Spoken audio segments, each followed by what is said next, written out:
Narration, 46%.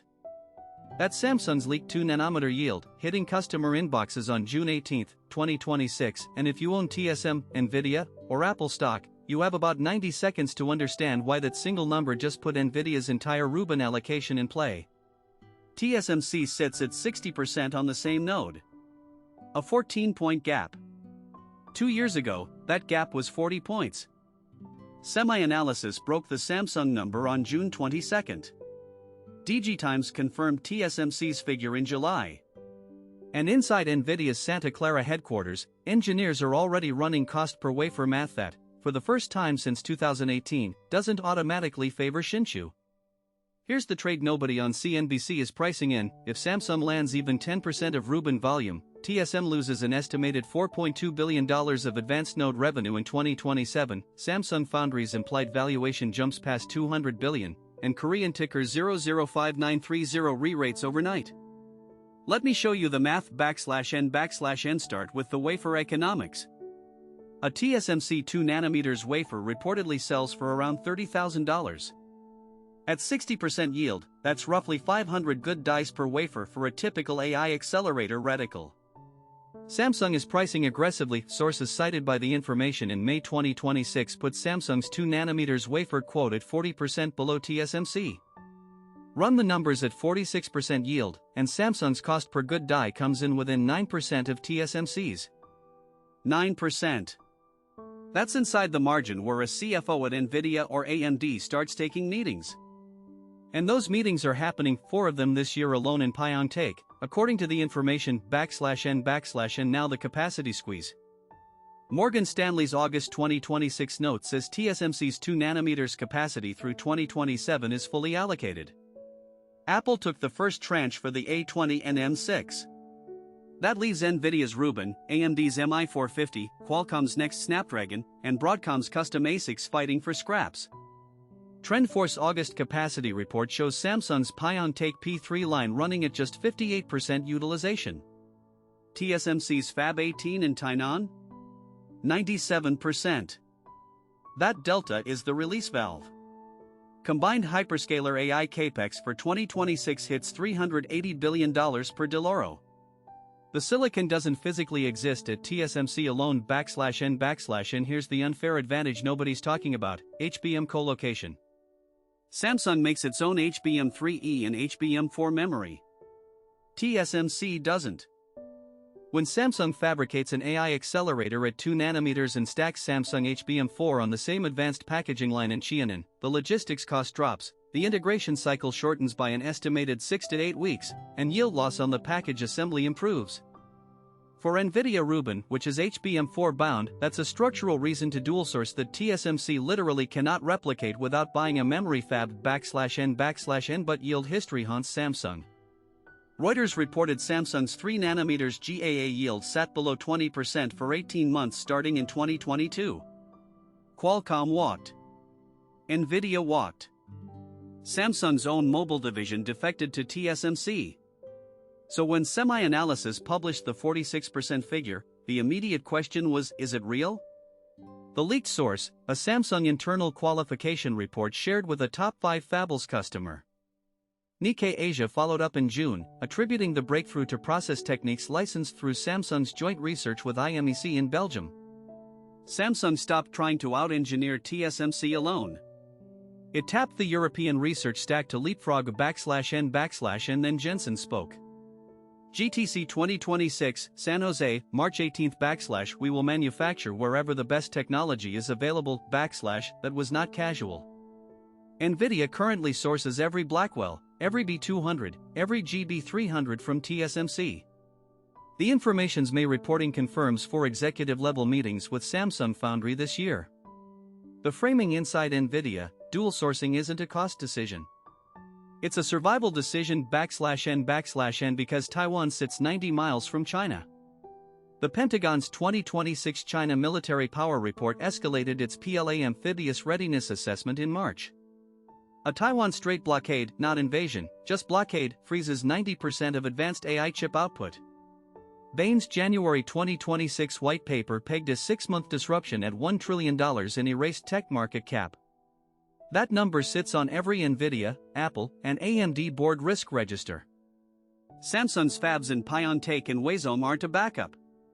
They're the insurance policy /N/N, which brings us to the CHIPS Act angle benchmarks are missing. TSMC's Arizona Fab 21 is qualifying Apple A-series chips right now, per Apple's October 2024 announcement. But Arizona is still 4 nanometers and 3 nanometers. The 2 nanometers Arizona expansion got pushed to 2028 according to a Commerce Department filing in May 2026. Samsung's Taylor, Texas fab, funded by $6.4 billion in CHIPS Act money, is targeting 2 nanometers by late 2027. If Samsung hits the timeline with the current yield trajectory, the Pentagon gets a domestic 2 nanometers source 12 months before TSMC delivers 1. That reshuffles every defense contract from Lockheed to Anduril /N/N ASML is the gatekeeper. Each high-NA EUV machine costs $380 million, weighs as much as a 747, and ships in 40 cargo containers. ASML's Q2 2026 earnings confirmed 12 high-NA tools shipped year-to-date. TSMC took 7. Samsung took 3. Intel took 2. That ratio still favors TSMC, but Samsung's 3-tool intake is double its 2024 allocation. ASML is hedging /N/N now the China overhang. SMIC remains stuck at 7 nanometers using DUV multi-patterning, per a Tech Insights teardown of the Huawei Mate 70 Pro in February 2026. The October 2022 BIS rule, tightened December 2024, blocks SMIC from EUV. China isn't in the 2 nanometers race.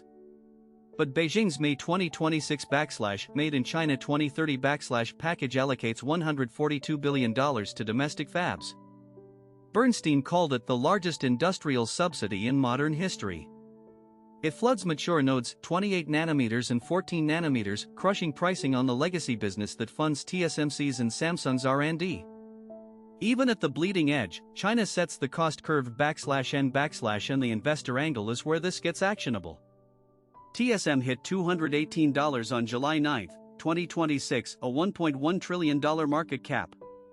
Samsung Electronics, ticker 005930 in Seoul, trades at less than half TSMC's price-to-earnings multiple because the foundry business is buried inside a conglomerate.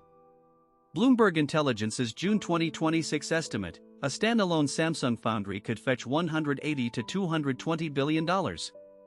Elliott Management is openly pushing for the spin-off, per Financial Times reporting in April. A 2027 Samsung foundry IPO is now a base case for multiple analysts, /N/none more technical pattern interrupt. TSMC's N2 delivers 15% performance gain or 30% power reduction versus N3E. Samsung's SF2 claims 12% performance and 25% power. SemiWiki's August 2026 density analysis puts the 2 nodes within 5% of each other. For the first time in a decade, an Nvidia or Qualcomm architect cannot default to TSMC. The spreadsheet doesn't allow it anymore at /N/N3 predictions, then the trade. 1. Expect at least one Nvidia or AMD SKU dual-sourced at Samsung by Q4 2027. Geopolitical pressure plus capacity constraint makes it inevitable. 2. Expect TSMC to accelerate Arizona and Kumamoto to defend share, which means capex reallocation away from R&D. Watch the Q4 capex split. 3. Expect the Samsung Foundry spin-off announcement within 18 months, unlocking capital for 1.4 nanometers. The race doesn't end at 2 nanometers. It accelerates /N/N. Nobody wins outright. But TSMC has a real competitor for the first time since 2018, and the quantified consequence is this: Samsung capturing 10% of Rubin shaves an estimated 200 to 300 basis points off TSMC's gross margin in 2027, while re-rating Samsung's foundry segment by $40 to $60 billion. That's the trade. The chip war moves every week. Subscribe so you're not the last one to know when the next export ban hits, or when the next 2 nanometers yield report drops. Next video: if Nvidia actually moves 10% of production to Samsung, what happens to TSM's stock price? We're modeling it die by die. Don't miss it. Hook_text, 46%. Samsung's leaked 2 nanometers yield just scenes. Desk, extreme macro close-up of a silicon wafer rotating slowly under blue cleanroom lighting, light refracting off the mirrored surface revealing geometric chip patterns, shallow depth of field, photorealistic, 8K. Desk, aerial drone shot at dusk of a massive semiconductor fabrication plant complex with glowing windows and steam rising from cooling towers, surrounded by Korean countryside, cinematic, photorealistic, 8K. Desk, robotic arm in a sterile yellow-lit cleanroom carefully placing a silicon wafer into an EUV lithography machine, technicians in white bunny suits and soft focus background, cinematic lighting, photorealistic, 8K. Desk, close-up of an AI GPU package with HBM memory stacks visible around a central die, dramatic side lighting revealing solder bumps and substrate detail, dark studio background, photorealistic, 8K. Desk, wide shot of a busy semiconductor fab interior with rows of EUV machines, blue and amber LED indicators glowing, engineers walking between equipment in cleanroom suits, photorealistic, 8K. Desk, cinematic shot of a tech executive in a dark suit speaking on a massive stage with a glowing GPU graphic behind him, audience in silhouette, dramatic spotlight, photorealistic, 8K. Desk, satellite view transitioning to ground level of the Taiwan Strait at dawn, naval ships visible in distance, moody overcast sky, cinematic geopolitical tension, photorealistic, 8K. Desk, massive ASML high-NA EUV machine being assembled in a hangar-sized facility, dwarfing the engineers around it, industrial blue lighting, photorealistic, 8K. Desk, aerial shot of a sprawling Arizona desert semiconductor fab under construction, cranes and steel framework against red mesa landscape, golden hour, photorealistic, 8K. Desk, close-up of a financial trading terminal with multiple monitors showing semiconductor stock charts climbing, candle patterns glowing green and red, blurred trader hand on keyboard, photorealistic, 8K. Desk, dramatic split composition shot of two identical silicon wafers held by gloved hands under matched studio lighting, one slightly tilted higher than the other, photorealistic, 8K. Desk, cinematic slow.